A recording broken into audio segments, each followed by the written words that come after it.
क्या आपने कभी सोचा है कि चांद के पिछले हिस्से पर कोई छुपी हुई बेस मौजूद हो सकती है, या फिर क्या आपको लगता है कि वीनस पर ज़िंदगी के कोई आसार है जो अभी तक हमें नहीं दिखाई दिए।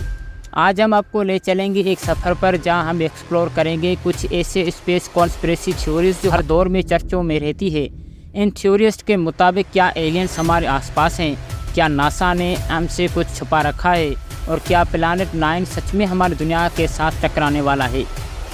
अगर आप भी इन राज़ों को समझना चाहते हैं जो साइंस और इमेजिनेशंस के बीच के फ़र्क को ख़त्म कर देते हैं, तो इस वीडियो को एंड तक ज़रूर देखें।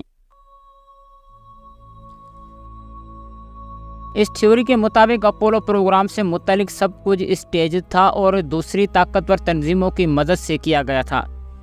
थ्योरिस्ट का ये मानना है कि नासा ने पहला लैंड करना सिर्फ स्पेस रेस जीतने के लिए झूठ कहा था। कॉन्स्पिरेटर्स अक्सर चांद पर ली गई तस्वीरों और फिल्मों पर फोकस करते हैं। उनका सबसे बड़ा दावा यह है कि नासा ने कसदतन इन हाई क्वालिटी तस्वीरों में सितारों को नहीं दिखाया, क्योंकि अगर सितारे दिखाए जाते तो एस्ट्रोनॉमर्स इन सितारों का पोजीशन और पैरालॉक्स चेक करके ये मालूम कर लेते कि असल में ये साइट किस जगह पर होती है। जबकि हर साल इन कॉन्स्पिरेसी थ्योरीज को मानने वालों की तादाद बढ़ रही है। साइंटिस्ट और स्पेस हिस्टोरियंस ये बताते हैं कि इतना बड़ा प्रोजेक्ट झूठ पर मुबनी करना कितना मुश्किल होता। इस प्रोजेक्ट पर 10 सालों तक 4 लाख लोगों ने काम किया था और 12 आदमी चांद पर चले थे। इतने ज़्यादा लोगों का हिस्सा लेना और फिर ऐसा राज छुपाना बिल्कुल नामुमकिन लगता है। अक्सर फ्लैट अर्थर्स कॉन्स्पिरेसी में ज़्यादा इंटरेस्टेड होते हैं बजाय इसके कि वो एक कामयाब फ्लैट अर्थ का मॉडल तलाश करें। उनके पास मुख्तलिफ मॉडल्स हैं जिनमें से ये लोग चुन सकते हैं कि कुछ का मानना है कि ज़मीन के किनारे बर्फ़ की दीवारों से ढके हुए हैं जो समंदर को रोके रखते हैं और सूरज नॉर्थ पोल के इर्द गिर्द घूमता है। फ्लैट अर्थर्स वो लोग नहीं हैं जो साइंस को नहीं मानते। ये ज़्यादातर एक कॉन्स्पिरेसी सोच है कि ऐसी यकीन पर मुबनी है जो किसी मज़हब से नहीं जुड़ती बल्कि किसी मजहबी यकीन जैसी लगती है। इन लोगों का ये भी मानना है कि एयरप्लेन से निकलने वाले केमट्रेल्स में केमिकल और बायोलॉजिकल एजेंट्स होते हैं जो इस थ्योरी के बुनियादी हिस्सा है कि हुकूमत मौसम को कंट्रोल करती है। फ्लैट अर्थर्स में अक्सर गहरी तनकीदी सोच की कमी होती है।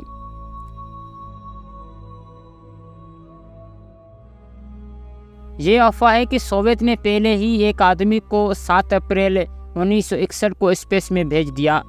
वोस्टॉक को पहली मिशन के 5 दिन पहले जो यूरी गागारिन को कामयाबी से स्पेस ले गया था और वापस ले आया था। जो लोग इस कहानी पर यकीन रखते हैं उनका कहना है कि सोवियत ने इस मिशन को छुपा दिया क्योंकि ये मिशन प्लान के मुताबिक नहीं चला।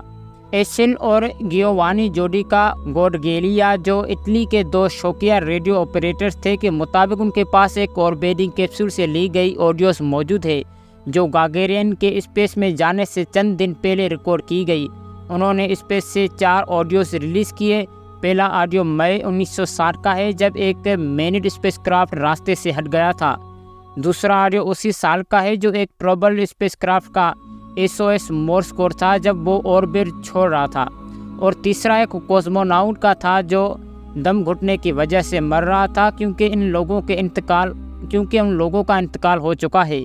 सच्चाई मालूम करना मुश्किल हो गया है और रशिया ने कभी इन दावों का जवाब नहीं दिया। 14 जून 1947 को एक रांच के मालिक के बेटे को चमकदार मवाद का एक टुकड़ा मिला। ये हल्की फुल्की धात देखने वाली चीज़ उसकी ज़मीन पर बिखरी हुई थी जब आर्मी ने ये खबर दी कि उनके पास एक फ्लाइंग सॉसर है। कई कॉन्स्पिरेसी थ्योरीज ने जन्म लिया। साल के आखिर तक लोगों में एक मास हिस्टोरिया पैदा हो चुका था क्योंकि कई रिपोर्ट से फ्लाइंग सॉसर देखने की आई थी, मगर किसी भी रिपोर्ट के साथ कोई ठोस सबूत नहीं मिला। एक थ्योरी के मुताबिक असल मवाद को राइट पेटरसन एयरफोर्स बेस ले गया और उसे वेदर बलून के मवाद से बदल दिया गया। बाद में आर्मी ने यह बयान दिया कि जो चीज़ क्रैश साइट पर मिली थी वो एक वेदर बलून था जो हुकूमत प्रोजेक्ट मॉग्यूल का हिस्सा था। ये एक क्लासिफाइड प्रोग्राम था जिसमें बलून्स आइनोस्फीयर में भेजे जाते थे ताकि रशियन न्यूक्लियर टेस्टिस का पता लगाया जा सके। रोजवेल का नाम UFOs और एलियन से तब जुड़ा जब ये बयानात दिए गए थे।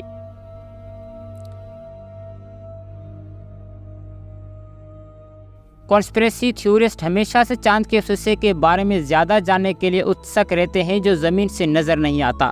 नाजियों का चांद पर अपनी आबादगारी से लेकर हुकूमत का चांद पर एक सीक्रेट बेस बनाने तक ऐसे दावे बहुत ज़्यादा चर्चों में रहते हैं। एक चाइनीज़ स्पेस एजेंसी के मुलाजिमों का दावा है कि एक सीक्रेट वर्ल्ड गवर्नमेंट चांद पर एक बेस बना रहा है। उसके अलावा ऐसी अफवाहें भी हैं कि चांद पर लैंडिंग्स 40 साल से ज़्यादा अरसे तक रोकी गई क्योंकि एलियंस ने डरा दिया था। कुछ दावों के मुताबिक एस्ट्रोनॉट्स जो वहां उतरे थे उन्होंने एक सीक्रेट बेस देखा था। कुछ कॉन्स्पिरेसीज कहते हैं कि कोल्ड वार के दौरान अपनी ताकत दिखाने के लिए इस मुल्क जैसे रशिया ने चांद की डार्क साइड पर अपने स्टेशंस लगा दी थी। नासा कहती है कि इन दावों में कोई सच्चाई नहीं है।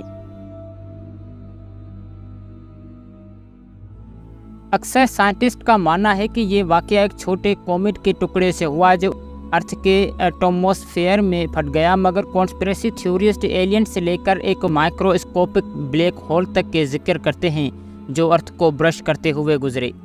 कुछ लोगों का कहना है कि ये एक यूएफओ का टुकड़ा था। कुछ थ्योरिस्ट ये कहते हैं कि उस वक्त निकोला टेस्ला वायरलेस ट्रांसमिशंस का तजुर्बा कर रहा था जो गलती से उस धमाके का सबब बना। यह भी कहा जाता है कि टेस्ला का डेथ रे तजुर्बा जो माइक्रोस्कोपिक पार्टिकल्स पर फोकस करता था ताकि दूर तक बीम्स पैदा की जा सके, टुंगुस्का इंसिडेंट्स का असली सबब था। इस वाक़े के बाद आने वाले हफ्तों में रात को आसमान रोशन रहा। 80 मिलियन दरख्त गिर गए मगर कोई इम्पैक्ट क्रिएटर्स नहीं मिले। एक सदी गुजर चुकी है मगर अब तक इस बात पर इत्तेफाक नहीं हो सका कि असल में क्या हुआ था। रशियन एकेडमी ऑफ साइंस का कहना है कि इस एक्सप्लोजन्स की वजह से सूरज की रेडिएशन ज़मीन पर पहुंची जिसने ग्लोबल वार्मिंग को बढ़ा दिया। प्लैनेट 9 के बारे में कहा जाता है कि ये ज़मीन से 4 गुना बड़ा है। ये एक मुनासिब कैंडिडेट माना जाता है निबिरो कैटेक्लिज्म के लिए, जो एक थ्योरी कहती है कि ज़मीन का एक बहुत बड़ा सियारा जिससे टकराव होगा जो तबाही का सबब बनेगा। इस थ्योरी को कोई साइंटिफिक एविडेंस सपोर्ट नहीं करता, लेकिन ये थ्योरी 2012 के फिनोमेनन के दौरान बहुत मशहूर हुई थी। इस थ्योरी के मानने वाले लोगों का कहना है कि नासा इस सियारे की मौजूदगी के विजुअल एविडेंस को छुपा रहा है। हर कोई इस सियारे के वजूद पर यकीन नहीं रखता, लेकिन कुछ लोगों का कहना है कि प्लैनेट 9 के साइंस प्रोब के काम में दखल दे रहे हैं।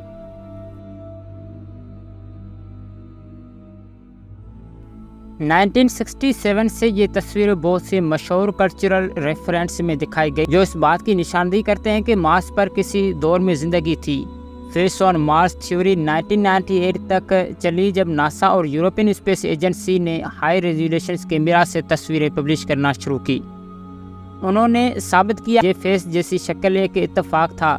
ये चेहरा साइडोनिया रीजन की तस्वीरों में नज़र आया था। साइंटिस्ट का कहना था कि ये एक पहाड़ी थी जो चेहरे जैसी दिखती थी, लेकिन स्पेकुलेशन इस हद तक बढ़ गई कि लोगों ने पूरा यकीन कर लिया कि नासा मार्स पर एलियंस की ज़िंदगी को छुपा रहा है।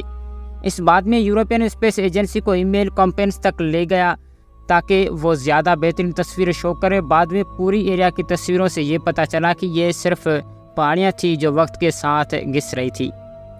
तो उम्मीद है कि आज की ये वीडियो आप मौजूद सामीन को ज़रूर पसंद आई होगी। अगर वीडियो पसंद आई हो तो वीडियो को लाइक करें और चैनल को ज़रूर सब्सक्राइब करें। मिलते हैं अगली वीडियो में। खुदा हाफिज़।